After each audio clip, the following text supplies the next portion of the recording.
자, 그럼 계속해서 김건희 특검팀의 수사 상황도 짚어보겠습니다. 자, 김건희 특검팀은 통일교 전 세계본부장 윤모 씨의 수첩을 확보했습니다. 윤모 씨는 건진법사 전성배 씨를 통해서 김건희 여사에게 통일교 관련 청탁을 했다는 의혹을 받고 있는 인물이죠. 영상으로 먼저 보고 오겠습니다. 김건희 특검팀은 최근 통일교 전 세계본부장 윤모 씨의 업무 수첩을 확보했습니다. 윤 씨가 수년 동안 작성해온 것으로 알려진 이 수첩엔 전 씨가 통일교 현안을 해결하기 위해 김건희 여사에게 직접 전화를 걸었다는 구체적인 정황들이 기재돼 있는 것으로 SBS 취재 결과 확인됐습니다. 수첩에는 지난 2022년 11월 말 서울의 최고급 호텔의 중식당에서 진행된 윤 씨와 전 씨의 식사 자리에서 전 씨가 김 여사에게 직접 전화를 걸었고 통일교 현안인 YTN 인수와 캄보디아 개발 사업 등에 대해 청탁하는 것을 보고 들었다고 기재한 걸로 확인됐습니다. 또 이 자리엔 권성동, 윤한홍 국민의힘 의원도 배석했던 것으로 기재됐습니다. 앞서 전 씨는 검찰 조사에서 윤 씨로부터 받은 샤넬백과 목걸이는 모두 잃어버렸고 통일교 측 청탁을 김 여사에게 직접 연락해 전달한 적도 없다고 주장한 것으로 알려졌습니다.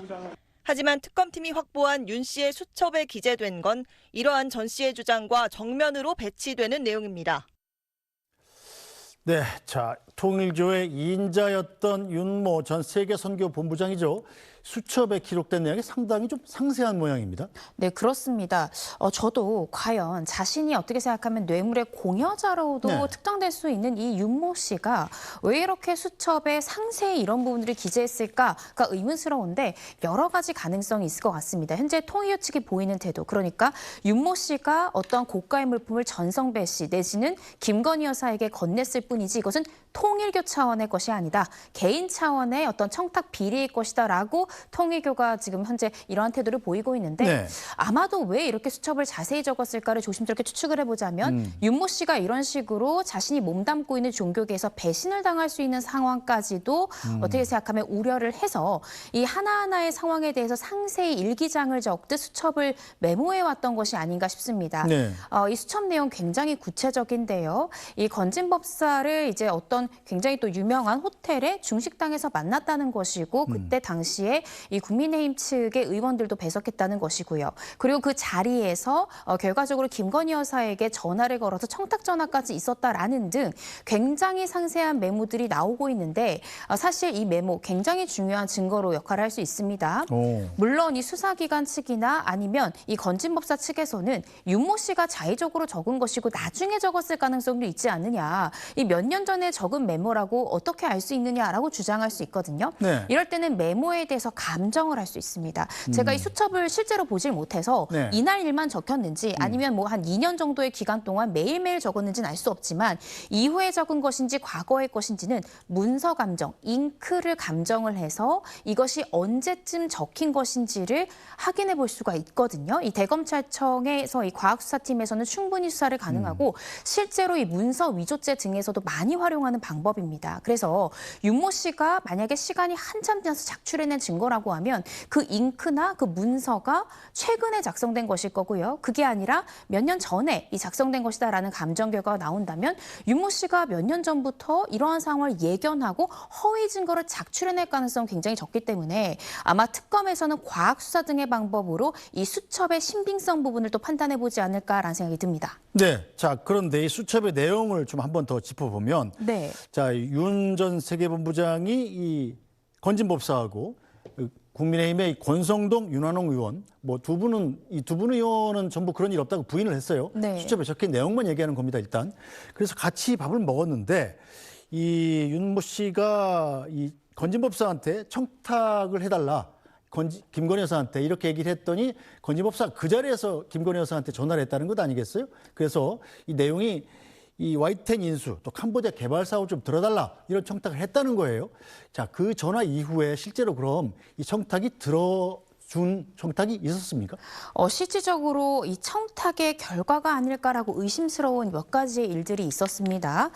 그 무렵에 이 캄보디아에 대한 이 대외 경제협력기금의 차관 지원 한도액이요. 기존에는 7억 원이었는데 7억 달러에서 15억 달러로 증액됐다라는 것이죠. 2배가 넘는군요. 2배가 넘는 금액으로 증액됐다라는 것도 조금은 의심스러운 대목이고 네. 뿐만 아니라 이 윤모 씨가 윤 전 대통령 부부가 캄보디아 순방한 직후에 캄보디아를 방문합니다. 그런데 이때 이 훈센 당시 캄보디아 총리까지 만난다는 거죠. 네. 그런데 이 통일교회 간부가 이 한 나라의 총리를 만난다라는 것이 어떻게 생각하면 이 대통령 부부랄지 대통령실의 입김 없이 과연 가능했을 것인가? 이 부분에 대해서 지금 이 메모, 이 수첩에 남겨져 있는 것은 결과적으로 전성배 씨가 지금 김건희 여사에게 전화를 걸어서 통일교 측에서 원하는 것은 이 캄보디아 개발 사업에 대해서 원하고 있다라는 것을 이야기했기 때문에 이러한 일련의 과정들이 그 청탁의 결과로 이어진 것은 아닌지 지금 특검은 의심을 하고 있는 그런 상황입니다. 네, 자 그런데 특검이 통일교 본부도 압수수색을 했잖아요. 그런데 네. 거기서 자, 윤모 씨가 건진법사한테 이 김건희 여사한테 주라고 줬던 이 6천만 원짜리 다이아몬드 목걸이 그리고 샤넬백 2개 2천만 원 정도 하는 거죠. 그 영수증이 나왔다는 것 아니겠어요?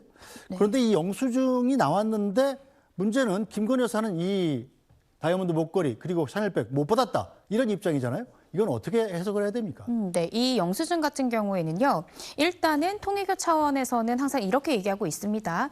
윤모 씨가 건진법사에게 다이아몬드 목걸이랄지 샤넬백을 준 것은 윤모 씨의 개인 청탁이나 개인 일탈이었을 뿐 통일교 차원의 청탁은 아니었다라고 선을 그었는데요. 이러한 부분을 효과적으로 탄핵할 수 있는 중요 증거다라고 생각하시면 될 것 같습니다. 윤모 씨가 특히 이제 가방 같은 경우에 자신 아내의 개인 카드로 썼거든요. 그런데 자신의 아내 내지는 자신이 개인적으로 카드를 쓴 영수증을 다시 이 통일교 측에다가 그 비용을 보전해달라라고 기한서까지 있는 것이 압수수색 과정에서 함께 발견이 됐습니다. 통일교가 주장하는 것처럼 윤모 씨의 개인 일탈이었고 개인적인 청탁이었다고 하면 통일교가 그 비용을 보전해주기 위한 기한서를 올린다는 것이 상식적으로 납득되지 않고요. 그래서 이 부분을 탄핵할 수 있는 이 중요 증거로서 영수증을 볼 수 있을 것 같습니다. 네. 그렇지만 영수증만으로 이 전성배 씨에서 김건희 여사로 이 물품들이 갔다. 여기까지 규명하기 조금 부족한 증거 같습니다. 이보다는 그 수첩의 내용이 조금 더 이 두 번째 쟁점을 입증할 수 있는 중요 증거 같은데요. 계속해서 전성배 씨는 내가 그 물건들은 받았지만 김건희 여사에게 전달한 바가 없다라고 이야기를 했습니다. 만약에 그러한 물건들을 모두 전달하지 않았다면 수첩 기재 내용처럼 네. 이 다수의 의원들이 함께 있는 자리에서 전화로 이 캄보디아 사업에 대한 이 부탁을 하는 전화를 김건희 씨에게 할 수 있을까? 이런 부분들에 대해서도 충분히 의심스러운 대목이기 때문에요. 수첩 부분이 네. 전성배 씨에서 김건희 여사로 가는 연결고리를 규명하는데 굉장히 중요한 증거다라고 이해하시면 될 것 같습니다. 네, 게다가 이 윤모 씨 과거 자신이 윤석열 전 대통령과 독대했었다 이런 사실을 또 자랑 삼아서 언급한 바도 있었습니다. 잠깐 듣고 오겠습니다. 제가 3월 22일 날 대통령을 뵀습니다. 1시간 독대를 했습니다. 많은 얘기가 있었습니다. 거기서 동의한 내용도 있고요. 동의한 내용이 있었기 때문에 제가 들어가는 거예요. 그리고 금주에 만납니다. 정부 쪽 관계자를. 돼야 제가 말씀드리는 거니까요. 1시간 내내. 그리고 한반도 서밋과 그리고 이 나라가 가야 될 방향을 얘기했습니다. 자, 이 수첩에 적힌 내용 얼마나 믿을 수 있는 걸까요? 아까 제가 말씀드렸듯이 만약에 수첩 내용이 허위이려면 2022년에 작성된 것이 아니라 이 논란이 불거진 2025년, 그러니까 올해 허위 내용으로 작출된 수첩이어야만 이것이 꾸며낸 증거다라고 볼 수 있습니다.